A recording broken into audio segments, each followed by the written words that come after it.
మాఘమాసాన్ని పురస్కరించుకొని మనం ప్రతిరోజు కూడా వివాహ ప్రయత్నాలు సాగించేటువంటి వారందరూ కూడా ఉపకరించేటువంటి అద్భుతమైనటువంటి పరిహారాల గురించి తెలుసుకుంటున్నాం. అందులో నిన్నటి నుంచి ప్రారంభం చేసి ఏ రాశి వారు ఎటువంటి వస్త్రాలు ధరించి పెళ్లి చూపులకు వెళ్ళినట్లయితే వారికి మేలు కలుగుతుందో తెలుసుకుంటున్నాం కదా. ఆ క్రమంలో ఈ రోజున వృషభ రాశి వారు ఏ కలర్ డ్రెస్ వేసుకోవాలి, వారు ఎటువంటి జాగ్రత్తలు తీసుకోవాలో తెలుసుకుందాం. వృషభ రాశి వారు ఎప్పుడూ కూడా పెళ్లి చూపులకు వెళ్ళేటప్పుడు కొత్త బట్టలు ధరించి వెళ్లకుండా ఉండేటట్టుగా జాగ్రత్త తీసుకోవాలి. ఎప్పుడు కొత్త బట్టలు మాత్రం వేసుకోకండి. పెళ్లి చూపులకు ఎప్పుడు వెళ్ళవలసి వచ్చినా మగపిల్లలు అయినప్పటికీ ఆడపిల్లలు అయినప్పటికీ ఈ జాగ్రత్త మాత్రం పాటించుకోవాలి. మీరు ఒకసారి కట్టి వాడి విడిచేసినటువంటివి కానీ లేదా ఒకసారి ఉతికినటువంటి బట్టలు కానీ ఏవైతున్నాయో అవి మాత్రమే ధరించండి. అందులో కూడా లేత రంగులు ఏవైతే ఉన్నాయో, లైట్ కలర్స్ ఏవైతే ఉన్నాయో వీటిని మాత్రమే ధరించండి. డార్క్ కలర్స్ ఎంత మాత్రం ప్రిఫర్ చేయకండి. అది ప్యాంట్ అయినా, షర్ట్ అయినా, లేకపోతే చూడీదార్స్ అయినా, ఏవైనప్పటికీ చీరలు అయినప్పటికీ ఏవైనప్పటికీ కూడా లైట్ కలర్స్ మాత్రమే ప్రిఫర్ చేయండి. ఎంత మాత్రం కూడా డార్క్ కలర్స్ ఉండరాదు. అవి కూడా కొత్తవి ఉండకూడదు. ఈ జాగ్రత్త బాగా జ్ఞాపకం పెట్టుకోవాలి. అలానే ఆడవాళ్ళైనా మగవాళ్ళైనా ధరించేటువంటి ఆభరణాలు ఏవైతే ఉన్నాయంటే చైన్స్ కానీ, లేకపోతే మెడలో పెట్టుకునే నెక్లెసెస్ లాంటివి కానీ, చేతికి పెట్టుకునేటువంటి వాచెస్ కానీ ఇవి కూడా కొత్తవి లేకుండా జాగ్రత్త తీసుకోవాలి. వీళ్ళకి పెట్టినటువంటి ఉంగరాలు ఇవేవి కొత్తవి లేకుండా జాగ్రత్త తీసుకోవాలి. ఇక్కడ మీరు పాటించవలసినటువంటి జాగ్రత్త ఏంటి అంటే ఈ ఉంగరాలు కానీ, చేతికి పెట్టుకునేటువంటి వాచెస్ కానీ, లేదా మెడలో పెట్టుకునేటువంటి చైన్స్ కానీ, నెక్లెసెస్ కానీ ఇట్లాంటివి ఏవైతే ఉన్నాయో ఇవి మెరిసే విధంగా ఉండేటువంటివి పెట్టుకోండి. అంటే కొంచెం రాళ్లతో కూడుకున్నటువంటి ఇట్లాంటివి ఏమవుతాయి, షైనింగ్గా ఉంటాయి, బాగా మెరుస్తూ ఉంటాయి. అలా చూడగానే చమక్కున మెరిసేటువంటి ఆభరణాలు కానీ లేకపోతే వాచెస్ని కానీ ధరించి మీరు పెళ్లి చూపులకు వెళ్ళినట్లయితే కనుక చాలా మేలు జరుగుతుంది. ఇవి ఎంతసేపు ఒంటి మీద ఉండాలి, పెళ్ళికి సంబంధించినటువంటి సంభాషణలన్నీ సాగించేంత వరకు కూడా మీ ఒంటి మీదనే ఉండాలి. అంతవరకు కూడా ఈ డ్రెస్ చేంజెస్ చేసుకోవడం కానీ, ఈ వాచెస్ని తీసేయడం కానీ చేయకూడదు. అయితే మీరు ఇంటి దగ్గర నుంచి బయలుదేరారు, అమ్మాయి వాళ్ళ ఇంటికి వెళ్ళారు, పెళ్లి చూపులు చూశారు, జరిగిపోయినాయి, మళ్ళీ మీరు మీ ఇంటికి వచ్చారు, అంతసేపు ఇవన్నీ కూడా అలానే ఉండాలి. అలానే ఒకవేళ అమ్మాయి ఇంట్లో కనుక పెళ్లి చూపులు జరిగినాయి, అమ్మాయి జాగ్రత్తలు తీసుకోవాలి. అప్పుడు ఆ అమ్మాయి కూడా నా పని ఏమైపోయింది కదా, పెళ్లి చూపులు అయిపోయినాయి కదా అని ఇంట్లోకి వచ్చిన తర్వాత వెంటనే డ్రెస్ చేంజ్ చేసుకోకూడదు. ఈ అమ్మాయి కూడా వీళ్ళందరూ వెళ్ళిపోయేంతవరకు కూడా ఆగి దాని తర్వాత బట్టలు మార్చుకోవడం, లేదా ఒంటి మీద ఉన్నటువంటి ఆభరణాలు తీయడం లాంటివి చేయాలి. ఇలా జాగ్రత్త తీసుకుంటూ వచ్చినట్టయితే కనుక వృషభ రాశి వారికి త్వరగా వివాహ సంబంధాలు ఏమైనా కుదురుతాయి. మనం గతంలో చాలా పరిహారాలు చెప్పుకున్నాం పెళ్లికి సంబంధించి. ఆ పరిహారాలన్నీ కూడా పాటించుకుంటూ ఈ జాగ్రత్తలు కూడా తీసుకుంటూ వచ్చినట్లయితే త్వరగా మంచి సంబంధాన్ని కుదుర్చుకోగలుగుతారు.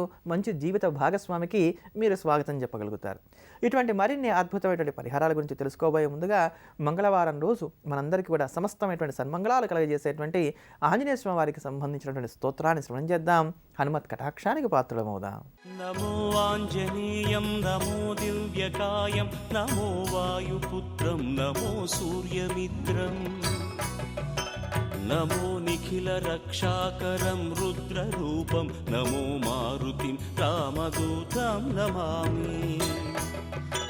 నమో వానరేశం నమో దివ్యభాసం నమో వజ్రదేహం నమో బ్రహ్మతేజం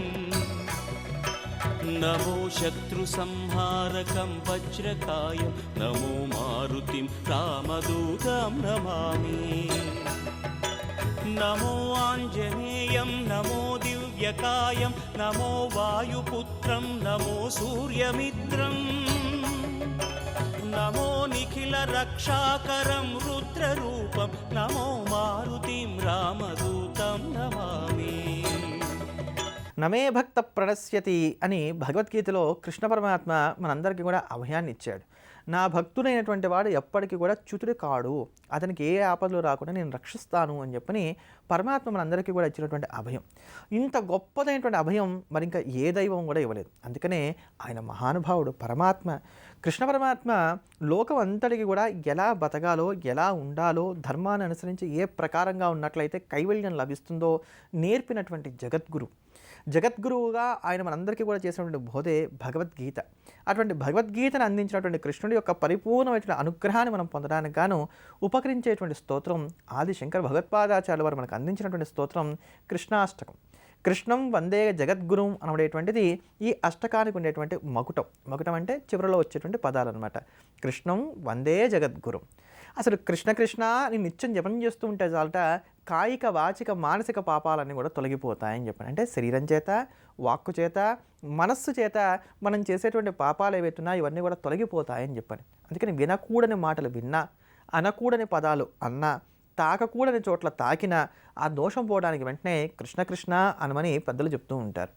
యజ్ఞయాగాది క్రతువుల్లో కూడా చిన్న పొరపాట్లు ఏమైనా జరిగినట్లయితే వెంటనే కృష్ణ కృష్ణ అంటూ కృష్ణనామాన్ని ఉచ్చరిస్తారు. కృష్ణ అనేటువంటి పదం ఆకర్షణకి సంబంధించినటువంటిది.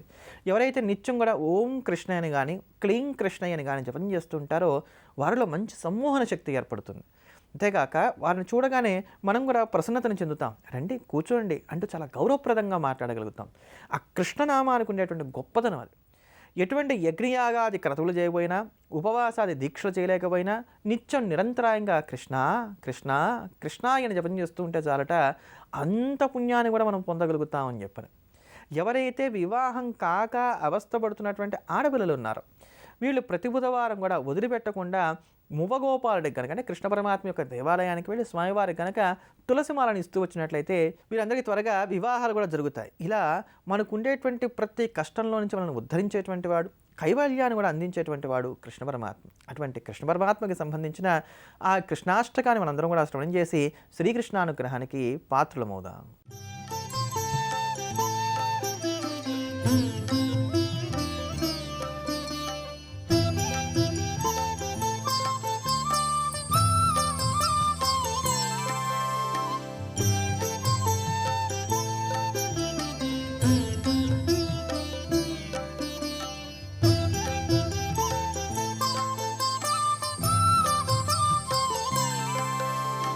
कृष्णं वन्दे जगद्गुरुं कृष्णं वन्दे जगद्गुरुं कृष्णं वन्दे जगद्गुरुं कृष्णं वन्दे जगद्गुरुं कृष्णं वन्दे जगद्गुरुं कृष्णं वन्दे जगद्गुरुं कृष्णं वन्दे जगद्गुरुं कृष्णं वन्दे जगद्गुरुं वसुदेवसुतं देवं कंसचाणूरमर्दनं देवकी परमानन्दं कृष्णं वन्दे जगद्गुरुं कृष्णं वन्दे जगद्गुरुं कृष्णं वन्दे जगद्गुरुं कृष्णं वन्दे जगद्गुरुं कृष्णं वन्दे जगद्गुरुं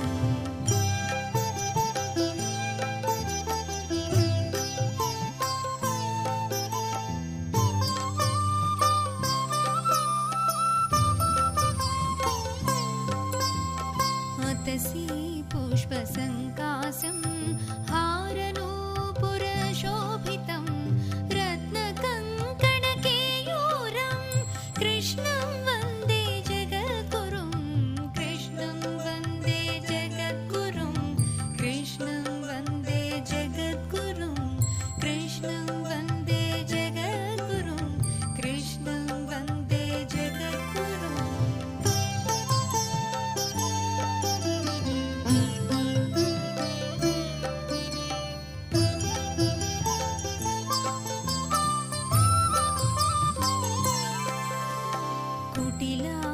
कुटिलालकसंयुक्तं पूर्णचन्द्रनिभाननं विलसत्कुण्डलधरं देवं कृष्णं वन्दे जगद्गुरुं कृष्णं वन्दे जगद्गुरुं कृष्णं वन्दे जगद्गुरुं మనం గత కొద్ది రోజులుగా విద్యార్థులకు ఉండేటువంటి ఇబ్బందులు ఎలా ఉంటాయి, వారు చదువుకునేటప్పుడు ఎటువంటి ఇబ్బందుల్ని ఎదుర్కొంటూ ఉంటారు, ఆ ఇబ్బందుల నుంచి బయటపడడానికి కానీ ఎటువంటి పరిహారాలు పాటించాలో తెలుసుకుంటున్నాం కదా.